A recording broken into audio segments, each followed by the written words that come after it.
Welcome to the Bill Cartwright Show with Steve Cohen. Our special guest is author, educator, and negotiation expert, and I'm very curious about Mori Taheripour. Mori, welcome to the show.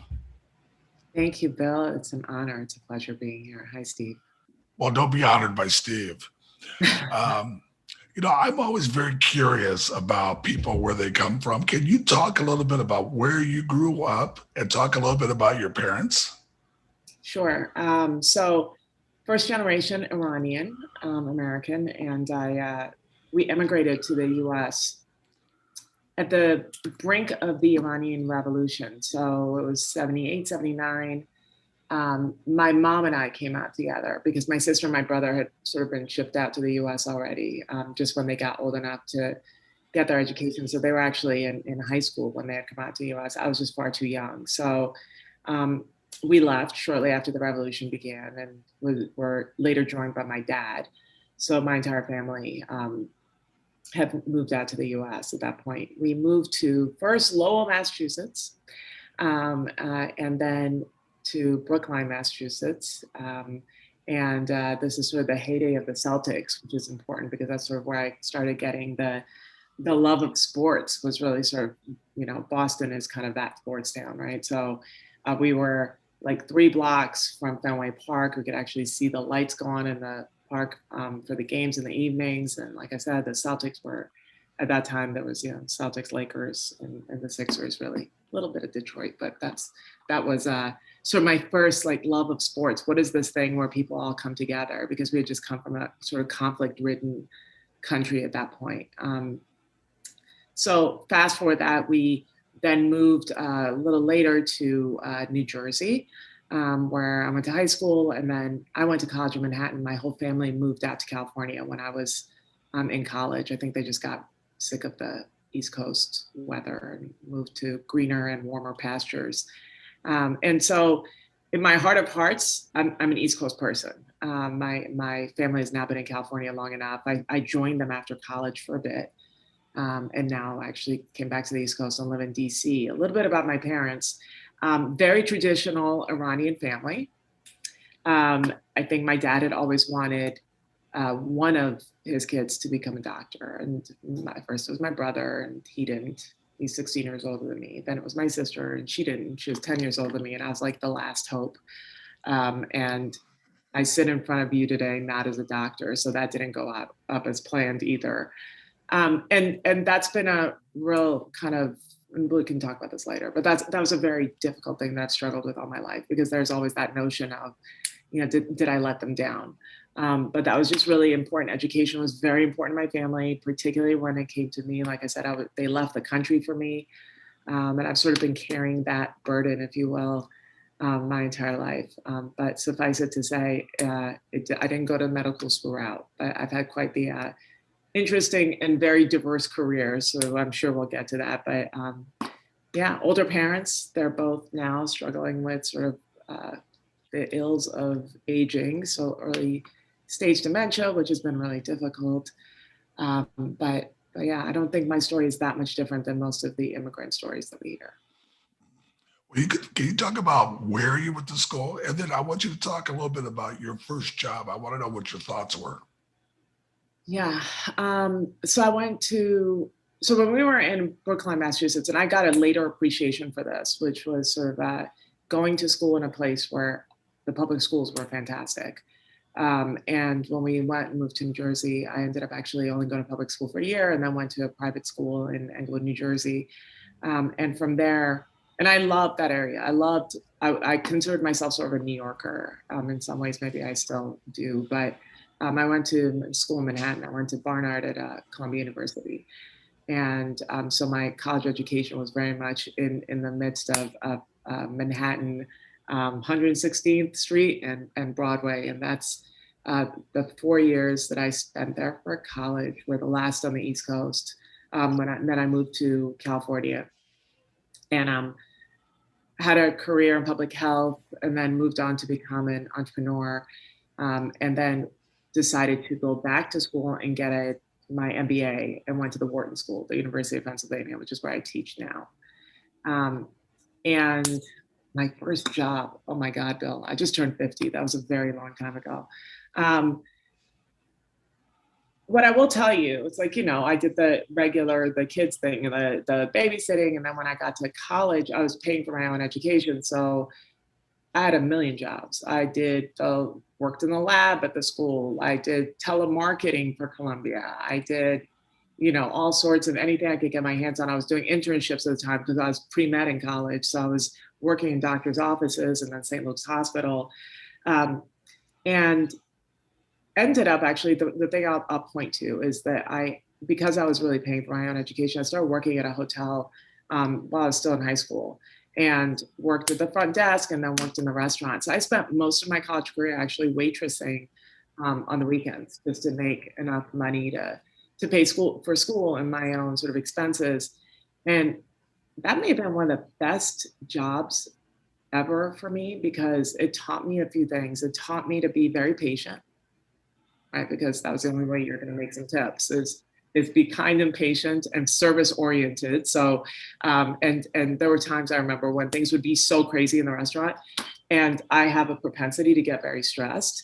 So that job sort of had me learning how to sort of dealing with, putting out fires and customers and complaints all at once. And as I look back, I think it was my ability to come down in like highly stressed environments and be able to just deal with it. And because I was so focused on the customer, I sort of had this mentality that like everything's going to work out. And it's helped me throughout my life. Like that is a job that the lessons I learned from it, never mind the having to work hard to make the money to be able to live and pay for my education. But it really taught me a lot about interacting with all kinds of different people. And I carried that forward with me. So that's in a weird way, waitressing was a really great opportunity for me to learn how to work with very different people and stay curious and calm and service oriented throughout. Can you talk about your book and your thoughts about negotiation? That's a subject that I'm very familiar with. Whether you're trying to get people to believe in you, to see how you kind of fit in, and also how you enhance that kind of organization. So what are your thoughts in these kind of negotiations? So, well, let me talk a little bit about why I even started teaching. So when I went to Wharton and took negotiations, I had been an entrepreneur for years before that. And when I took my negotiations class, learned a lot in that class, and was asked by my then professor and now mentor and friend, Ken Shropshire, who is very well known in the sports industry. So we had this conversation about me wanting to be in sports in some way, and he was open to sort of helping me and really sort of guiding me through networks and conferences and what have you. But then he said, I think you should teach. And I thought he was nuts because I was, sort of an introvert, did not do well, I thought, the thought of public speaking and standing in front of a classroom. But he urged me nonetheless, and I guess he won that negotiations because by myself, 17 plus years later, still teaching at Wharton. And I start that off to say that when I first took the class, I didn't think of negotiations the way I think about it now. And it was through the process of learning the art itself. And it is an art, it is a learned skill. It is much like any leadership skill. But allowing myself to define it in my own way and using my own experiences to understand what it meant to me. And it was that sort of juxtaposition of what we learn in school about negotiations and then my own experiences of how I showed up in a classroom that has sort of brought me to the point of writing this book, but really my own philosophy around negotiations, which is anybody can be a great negotiator. We do this every day, all day, in one way, shape, or form, right? It doesn't have to be contract negotiations. It could be a big personal decision. What are you going to wear that day? Negotiating with kids and parents and all the rest of it. And so it's something that surrounds us every day. We're actively involved in it. And yet most people are really afraid of it because they only really think about negotiations as those sort of transactional win-loss situations. And the minute people do that, their fear, their anxiety around it really precludes them from doing what I think is important, which is thinking about themselves, feeling authentic, coming to the table with their own values and their own perspectives and using their own voice, because they're all the while trying to be something that they're not, because they've seen in the movies or they've read that a great negotiator is really aggressive. But if that's not your persona, they think then they're not a great negotiator.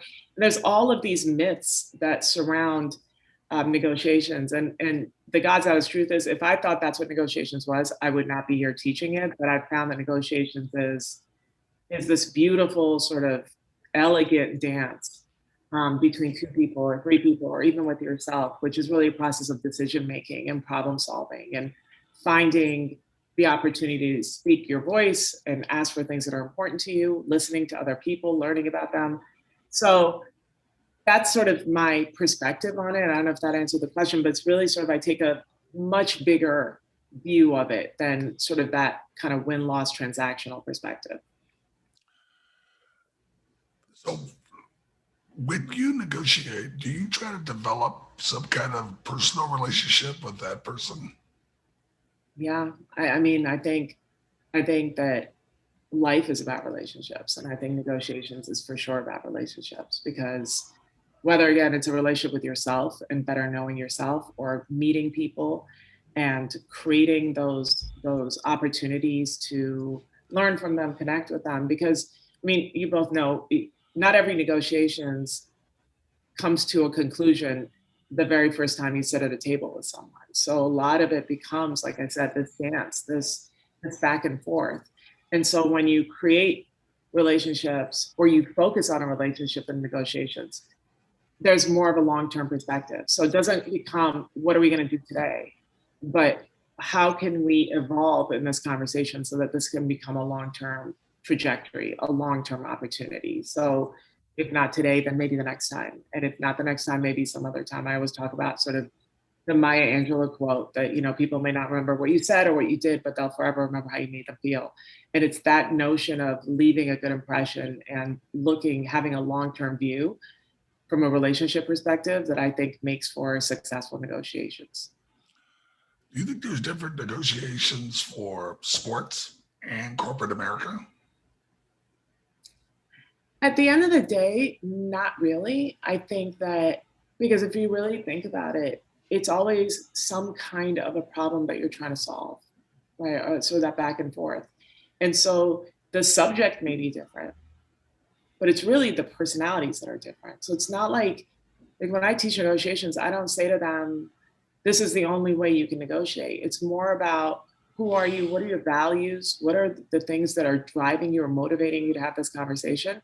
So when you think about it from that perspective, my personality may be very different than yours or somebody else's. So that ultimately changes the way you come into the negotiations. But as far as what you're trying to accomplish, it's really just inherently at the end of the day what the focus of that conversation is, but not the way I think it should work, which is still all the fundamentals. Be curious, be prepared, be focused on relationships, have a long-term view. So whether it's sports or corporate America or even personal relationships, I think they sort of have the same framework. It's just the people and the situations that make it different. Stevie?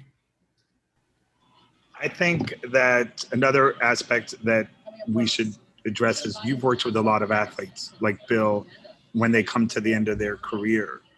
And what did you learn from that? Oh, so much. You know, I've had the great privilege of working with some of the very best athletes in their own right, in their own sport. And I have to say that I've worked with them through a number of different ways. Before I went into sort of what I do now and Wharton, I did a lot of social marketing, which was wrapping healthcare messages and education around professional athletes, entertainers, and using them as a platform for sort of social change and education. So that was the one thing that, you know, that was still not, at the end of the day, truly understanding the mind of athletes in a way that I think I now do. And it was through servicing and working with these athletes from an academic perspective, right? I became an academic, I was a teacher, and did not expect, and this is, again, a learning process.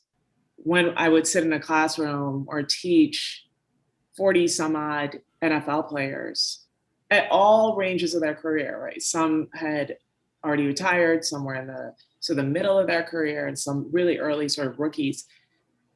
What I was amazed by is, first of all, the amount of focus that they could actually sit there for like 7 hours and listen to us. And I was like, I don't know how they're doing this, but it quickly dawned on me that that's what it means to sit with your coach and learn the plays and study the playbooks. And so there was that side of it, right? The transferable skill sets and the drive and the interest. And when they weren't forced into being in that classroom, but wanted to be there, the dedication and the wherewithal, even the intellectual curiosity.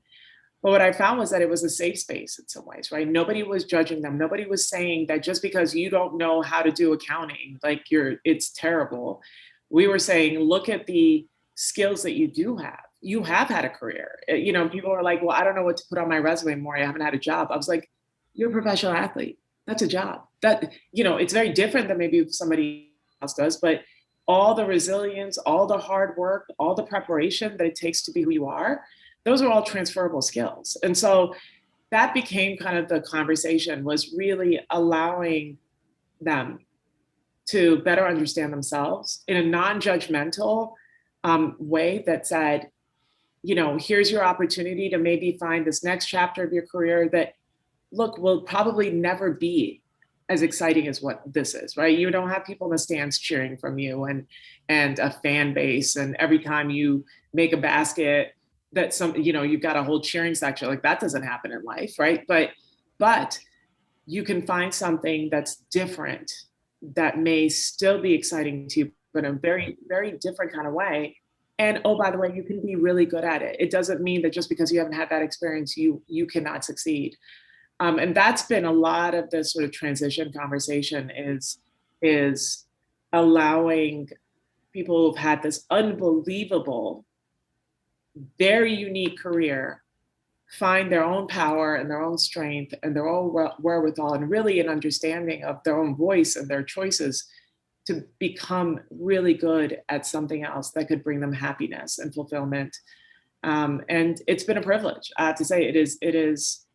When people talk about athletes, why do they make so much money? And I'm the very quick, like, let's not have this conversation, because I get very passionate around it. Only because I don't know if people really understand what it takes to do what our professional athletes do, and never mind the fact that they entertain us and they bring us joy and all of that, and that the responsibility of that alone.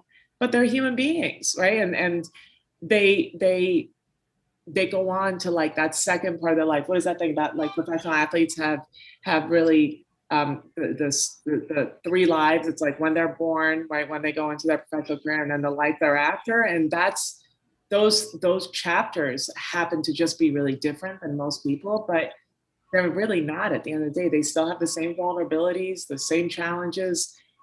And I've just had a really great time being able to have that experience working with these athletes and helping in whatever way I could.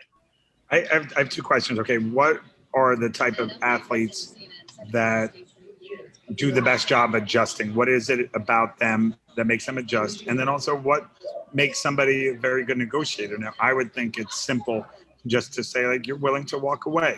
Like, you in your mindset are like, okay, you're not as dependent on getting that contract. And Bill can speak to it better, or deal, right? So what makes you successful in negotiating and adjusting to life after sports?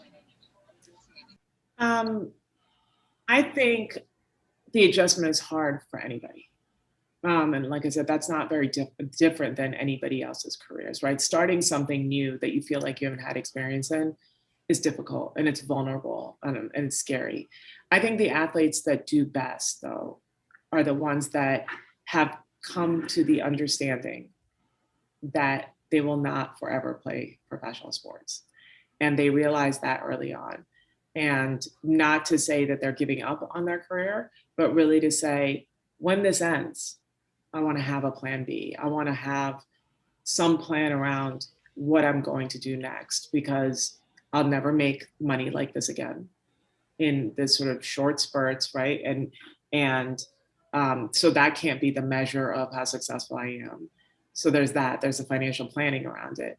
But the mentality of, and this too shall end, and I will be able to find something that won't be the same, it won't feel the same, I won't have the camaraderie that I have in a locker room, but I'm gonna find something else that I'm curious about, that I can succeed in. And I find that a lot of athletes go through different phases of that too. Like they won't jump from, professional sports to their next career and stay there forever, because it's a journey, it's a self-discovery. But I think the earlier on they start preparing for that transition, even if they play for another decade, the more opportunities they have to find more successfully that next step, because they've maybe taken internships during the off season, they've met with people during the time that they're playing, they have created networks that are going to help them next. So not being singularly focused on what's in front of them right now, but really challenging themselves to think about what's next. And what makes for a great negotiator? Curiosity, I think. It's funny, I would use the same answer for what I just told you. Like having the curiosity to think that life won't always be this way, and figuring out what you need to navigate the next road. So in negotiations, being confident that you're really prepared, but being humble enough to know that you don't know everything, and going into negotiations wanting to learn and be respectful of the knowledge that your counterpart is bringing to the table, and seeing them and being open to them and being respectful, but really with a learning mindset throughout. Or I do think that it's really interesting, because we've had players either have their agents, or some players, I'll give you an example, like John Paxson. John Paxson would take his contract in and actually give it to the GM and say, okay, I just want you to pay me what you think I'm worth. And it was brilliant. It was brilliant. He always ended up with a better contract because he made them think about what value he has to the team. So my agent, when I first got in LA, was this guy, Bob Wolf, and I can promise you he would kill you with kindness. Yep. I thought his whole group was, these people cannot be this nice, but it was just really amazing that kindness that he showed and respect to the people he was negotiating with, you always got a better contract. So I really love that idea of different thoughts in negotiation. And besides, that's who we are anyway. Right. I want kindness, I want respect, and that's what I want to give. You know what the first reading is in my class, Bill? I do not know. It's an article by Bob Wolf. Oh, that is really amazing. That's what starts my semester. For my Wharton students, it is the very first reading on my syllabus. Because, well, first of all, as you know, Bob Wolf didn't want to be referred to as an agent, that somebody thought. Like he wouldn't call himself that. But, that's amazing to me, actually. I'd love to talk to you more about that. But the fact is that and this could be, I don't know whether this is true or not, but his reputation, as you know, the reason why he got these deals is because he had relationships. Yes. And there's a I don't know whether this is myth or true, but there's this thing that Bob Wolf, when he would make his first offer, that they would always get accepted, which is really unusual in whether it's sports or negotiations. But I think part of that came from the fact that he knew people, he knew these teams, he knew the GMs, but he also knew his players. And it wasn't like you win, we lose, or if we get more money, you lose. It was let's figure out why this works, and then let's look at the true value. And that's problem solving at its best, right? But then really based on relationships. And he always said, leave something on the table, right? The winning doesn't mean you take it all. You just leave a little bit on the table, because that's what's going to keep you being invited back again. So I love that. That's a conversation for us, Bill, because that is my very first reading in my class. for my students to understand the negotiations isn't about a win-lose proposition, that really the best of the best never thought about it that way. Well, he did have a lot of great clients like Carl Yuskripsky. Yeah.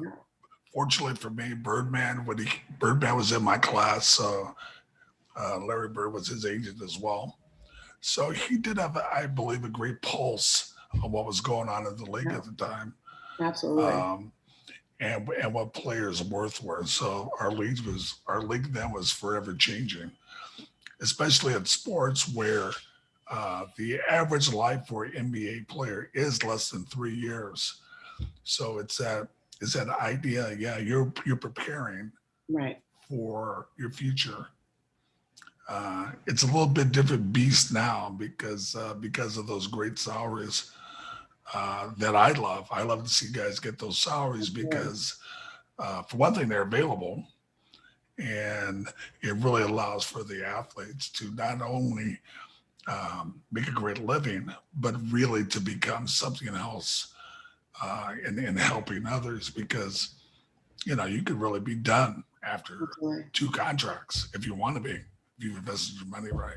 Right. Not to mention injuries and all the rest of it. So absolutely. Yeah. So it's a little different beast now. I wish I had a little piece of that beast now. Yeah, it's a lot different, I guess, whether it's baseball or basketball. But yeah, there's a lot of money. Yeah, and unfortunately, it's gonna allow for those teams not to stay together because guys are really inclined, if they can make some more money, they're out of here. Whether you win it, and it's really remarkable. I can win a championship. Imagine those Celtic teams. Oh. Yeah. I just won a championship, your second championship, but I'm out of here. Right. You wanted to twice as much money you want to keep wearing that jersey, right? That doesn't happen anymore. Like this, it's just like you said, a completely different beast. It's a true business. Free agency, I think, changed all of that. But I remember, like, as you do, you were sort of a Knick for life or a member of the Celtics for life. There was some pride in retiring as such. So it's a different world. There's a lot of money. And if the players don't get it, the owners do. So I'm really actually okay with the players getting as much money as they do. Stevie, I want to give you the last shot at this. I think that this was a fantastic conversation, and I just, do you think this is true or not? The expression, you don't get what you deserve, you get what you negotiate. I do. Maybe part of it is just the way I was raised. I mean, I'm not that person who just, like, the silver platter thing was not true in my life, right? So I've worked really hard for everything. And I think negotiations is sort of like this extension of that. If you don't ask, people don't just give you things, right? That's not the fortune that I've had.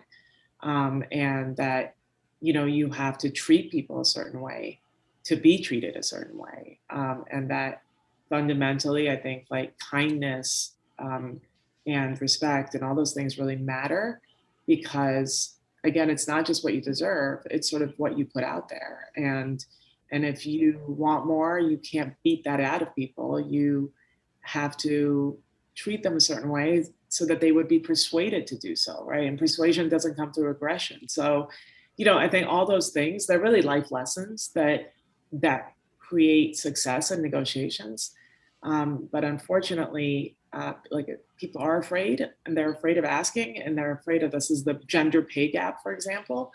But if you don't ask, you're not going to get it. And you have to sort of create your own fortune and your own good luck and your own opportunities. So you go to the table, you ask, and the worst that could happen is somebody else say no. But I just don't have experience with people just handing me things. So yeah, if I don't ask, I certainly wouldn't be here today. Yeah, thanks for coming. Having read the book a bunch of times, I've learned a lot. So I encourage everybody to buy Bring Yourself. It's a great book. Thank you. Mori, We've thank you learned so much. a lot. You and I need to have another conversation, at least one or two. I'm very curious about a lot of your thoughts, and I agree with them so much about negotiations and thoughts and how people feel and getting what they really want. So thank you so much for being on. Absolutely. Thank you. I'd welcome that opportunity, but thank you very much. It's been an honor. Thank you so much.